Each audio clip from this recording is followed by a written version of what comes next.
they last saw the party, they had just begun to be picked off by an army of needle blights because they chose to smoke the devil's lettuce instead of heal before a fight. Although Giles was quickly downed, Mbappe and Otto were able to put up a strong defense once they learned the needle blight's weakness to moisture, allowing time for Giles to be healed by the old man who had ushered them into the forest and offered them healing. As they turned the corner in the fight, a light rain began to fall, ensuring their safety, for now. Finally getting his chance to heal the party, the man introduced himself as Davian Martikov.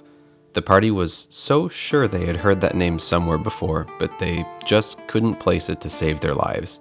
He explained that the Druids had come and taken over the winery recently, and added that his family would be grateful if the party could help. The party was more than happy to help, whoever it was that his family was, so they prepared to head off to the winery while they would be safe from further needle blight attacks. However, just as they began to set out, Mbappe suddenly began convulsing and collapsed to the ground.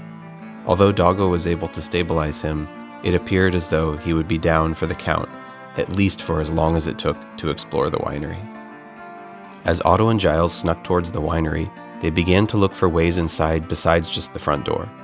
Fortunately, they were in luck when they found a loading bay nearby that contained a trapdoor to an upper level. Otto hoisted Giles up to see what was through the trapdoor, but when he poked his head through, he came face to face with a druid. Naturally, the druid asked why the pair was here at the winery. A fair question, to which Giles responded with a question about why he was there himself. As Otto pulled himself up, Giles began talking with the druid, pointing out that he must have been lonely since he didn't just shout and alert the guards to the party's presence. The druid agreed and said that although the druids seemed cool at first, they weren't really all they were cracked up to be. They just bullied him, and to be honest, he wasn't even really interested in summoning the great tree. Otto suggested working together to take the druids down, but he was not so sure. However, he did at least introduce himself at long last as Foynahan Mackays. Before long, the conversation turned to dream pastries. The party offered him one, which he gladly accepted and then passed out. Surprised at how successful the just feed the enemy dream pastries plan continued to be in this land, Otto and Giles briefly considered putting him out of his misery, as they did with the other druids. But they eventually decided that it was best not to kill a future fan favorite, so they let Foynahan live. However, they did totally steal his clothes and his staff Summerbane, a Gulthias staff. Continuing down the hall, the party found a number of barrels with labels for shipments of wine, including BV, BW, K, and Vistani. At this point, the party finally realized that Davian Martikov was related to Erwin Martikov, a person they had just met not even days prior, and who was the head of a group that Otto was very interested in getting into. This strengthened Otto's resolve to save the winery. Anyway, feeling no shame at forgetting an obvious detail, as per usual, the party continued on. In the following room, the party split up, and Doggo wound up in a room with some druids. When they cast Speak with Animals to learn what he was doing there, and bribed him with scritches, he ratted on the party, and combat ensued. As Otto and Giles had grown too used to having Mbappe's DPS around, the fight left them drained and severely weakened. The two quickly devised a plan to improve their party's damage output by returning to Foynahan, taking him back to Davian, having Davian heal him, acting like they had fully healed him, and then convincing him to join them in their fight. If they were lucky, Davian's healing would spill over onto them too, and they would be good to go. Believe it or not, the plan generally went as described, though upon seeing a naked druid, Davian understandably was like, "Hey guys, what the fuck?" Anyway, aside from that, it all went well, and Foynahan felt better. He described an auspicious dream, and then thanked the party for keeping his staff safe while he was unconscious, presuming that they intended to give it back. The three snuck back into the first level of the winery and found 3 druids with their leader among them. While wondering how they were going to beat 3 druids who were ready for a fight, suddenly Giles heard a voice behind him say, "I'm about to ruin this man's old career." And one of the druids' head exploded as Otto emptied the big iron into him. Finally, in the basement of the winery, the party came face to, well, I guess some kind of face, with a grand skeleton. As Doggo licked his lips at the sight of giant bones, he leapt forward but was intercepted by a skeleton cat. They began fighting a duel of the fates as the human party members leapt into combat with the Grand Skeleton. Thanks to Foynahan's use of the staff, which almost drove him mad, the skeleton was weakened enough for Giles to land the killing blow, which was also pathetically the first time in the whole combat that he had not missed the giant creature that basically took up the whole room. After the fight, Doggo took a juicy femur and felt his power grow as he acquired the bone. Although it had an ever-increasing chance to break, it granted him great power while it was wielded. As the party looked around at the barrels of wine, they recalled one of Madame Eva's prophecies. For the weapon you seek, the Wizard of Wines, in wood and sand the treasure hides, and that totally rhymes.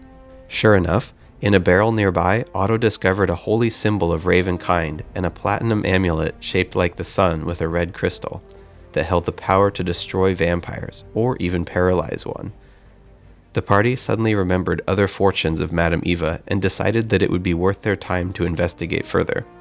After returning to a very grateful Davian, the party learned a bit more about the situation in Vallaki, and importantly, discovered that neither the Baron nor the Wachters were considered to be suitable leaders by the Keepers of the Feather. As night began to fall upon the camp, fan favorite Foynahan bid the party farewell and offered them his staff in gratitude. When the party asked if he would need it since he was wandering off alone into the dead of night, he simply replied, "Meh, I can make another one." And as they stared confused, he strode off confidently. As he left, suddenly Mbappe's eyes flickered and opened. In the middle of the night, the party all mysteriously awoke together. The fire flickered and then returned. Before them stood the cloaked figure from Dirty Dan's warehouse. He told the party, You have done a great deal, more than any other adventurers in a century. And he handed them a letter before vanishing into the darkness. Opening the letter, the party saw it was an invitation. It read, My friends, know that it is I who have brought you to this land, my home, and know that it is I alone who can release you from it. I beg you to dine at my castle, so that we can meet in civilized surroundings. Your passage here will be a safe one. I await your arrival. The party definitely got the message that their presence was wanted now, as opposed to later, but at the same time, they had just been through a huge dungeon map, so they decided to at least sleep on it. And in the morning, it was time for the party to set off. To aid the party, Davian offered them each a horse, as well as a special horse for Doggo. And so, off the party went to deal with the remainder of the druids to stop them from summoning the great tree. Giles rode a white horse named Milky, Otto rode a black horse named Choco, Mbappe rode a beige horse named Amnesio, and Doggo's special horse was named Horso. Although they understood the urgency with which Strahd expected them, the party felt that it would be a shame to have to come all the way out here, and then all the way back to Vallaki, and then all the way back out here later again. So instead of going to Strahd, the party instead left to their next planned destination, Yesterhill. As dark, ominous clouds began to gather, a single bolt of lightning hit the tree at the top of the hill. Fog began to roll in, and druids began to rise and approach the great tree in the center of the hill. The party knew not what their plan was, but they did know that time was of the essence. And so, although it was kind of daytime, tonight they rode. Well, 3 party members did, at least. Unfortunately, as Otto, Doggo, and Giles began to ride towards the center of the hill, Amnesio became confused and took Mbappe well off a ways away in the complete wrong direction. Otto, Doggo, and Giles unceremoniously entered combat by letting their horses trip over bramble traps on the way in. As they each got to their feet, they began to unleash as much damage as possible on the nearby druids. Try as they might, however, they were outgunned both physically and magically by the druids. The 3 took cover and tried to pick off any of the druids they could, but the druids were quickly forming around them to get the drop on the 3. The fight was getting desperate. At the same time elsewhere, in a moment of serendipitous intelligence, Amnesio turned around and began running the right way. And that day, Mbappe learned that although Amnesio doesn't always go the right way, no one can deny that he doesn't go with great speed.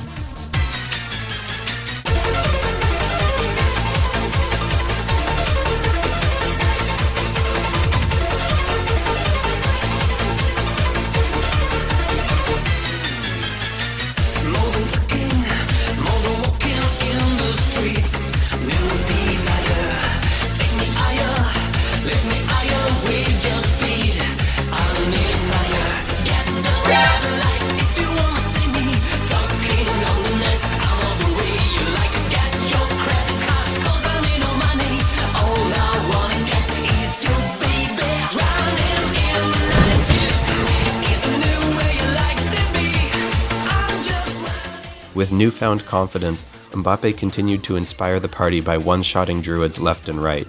Otto returned their own elemental attacks against them. Doggo boned them, and Giles even joined the fight after being trampled by nearly every other party member's horse. And at last, the druids began retreating. Finally alone at the top of Yesterhill, the party looked around for treasure. Otto heard a voice, carried by the wind, beckoning him to take a nearby spear that hungered for blood. In addition, they found a gap in the tree that was oozing and held a battle axe. The party gave it to Giles because he hadn't gotten any cool equips yet. While attuning with the axe, Giles thought he was speaking to God, but was told to pay attention because the axe had something to say. It beseeched him to only kill plants with it, and to treat it well, not throw it down a well, or it would feel quite unwell. Mbappe had the biggest find of the day though, as he discovered Strahd's diary. The party instantly ran over to pore over it for all the juicy deets about how Strahd became some sort of vampire incel after his brother cucked him, and then his girlfriend yeeted herself off a cliff rather than be with him. Truly sad stuff. Not too long after soaking in that juicy goss, the party realized that they should probably get going back to Vallaki, so it was time to take out the trusty map to find their way back. No sooner could the party look at the map that it felt like they were already back in Vallaki. Crazy how that works sometimes. Having arrived back in the city, the party realized that the festival was coming up soon, and they would probably have to put off visiting Strahd for at least another day. In the meantime, there was a lot the party needed to get done before the festival began, so they decided to split up. Otto would go redeem any reward for resolving the situation at the winery, and Mbappe and Giles would go visit the Baron to plan what to do for the festival. After standing outside the Baron's door to make a plan, Mbappe and Giles finally solved the entering the house puzzle. A maid got the pair situated in the Baron's study, and shortly after, he entered with his great mastiffs, asking what the party had done. Mbappe and Giles happily informed the Baron that they had uncovered the Voctor's plan to overthrow him. As the conversation went on, it was becoming increasingly clear to the Baron that the party had done nothing for 2 days, causing him to become visibly, and soon verbally, angry. Finally fed up, the Baron summoned his torturer to the room and gave the pair an ultimatum: tell me something new about the situation with the Voctors, or face torture. Giles began to furiously scroll through pages and pages of old notes, regretting that so many pages were filled with off-topic conversations about genitalia or depression memes. As Giles frantically searched through the notes, Mbappe misty-stepped away. While it was a bit frustrating to be abandoned, Giles ultimately had to respect that play. And no sooner could he finish that thought that the torturer slammed Giles against the wall, demanding that he cough up the information. Giles was still able to read through some notes in his clutches, but he needed more time. As he was slowly choking from the grip of the torturer, he said, "It'll take more than that to get me to talk," for no reason anyone could really fathom. Understandably, the torturer took a swing at his head, but missed, dropping Giles to the ground. At that moment, Giles spotted it in his notes, the precious information the Baron needed. He said, "Now it's my turn," and he grabbed the paper, cleared his throat, and then took a swing at the torturer, missing. Somewhere in the back of his mind, Giles's life began to flash before his eyes. As the torturer prepared to attack Giles, suddenly a cloud of silvery mist appeared behind him and snapped into Mbappe's form. He flashed a gold doubloon, cast a tentacle spell towards the Baron, trapping him and the torturer against the wall. When they had been subdued, Mbappe said, "Get to the chopper." Meanwhile, over at the bar, Otto and Doggo were sitting and drinking with Danica Mardukov. When Erwin became available, he came out to greet Otto to thank him personally for dealing with the situation at the Wizard of Wine's winery. The conversation soon turned to the upcoming events of the festival, which reminded Otto that he felt a sense of responsibility to warn the Mardukovs that there would be an incident tonight. To explain, Otto filled them in on the work the party was doing for the Baron. Impressed by his ability to recall information so well, Danica remarked, "Wow, I don't really know what I'm talking about here, but maybe you should have been the one to go to the mayor." They both shared a confused laugh and carried on with their conversation. Back at the Baron's manor, the torturer and Giles were still engaging in a confusing power struggle. However, Giles agreed to tell them what he knew. Unfortunately, He was unable to abridge his notes, so he just began reading from a point in time near where he was sure the useful information laid. The Baron, growing bored, began heckling him. But Giles did eventually get to the point where he found the information that the Baron requested. Oh.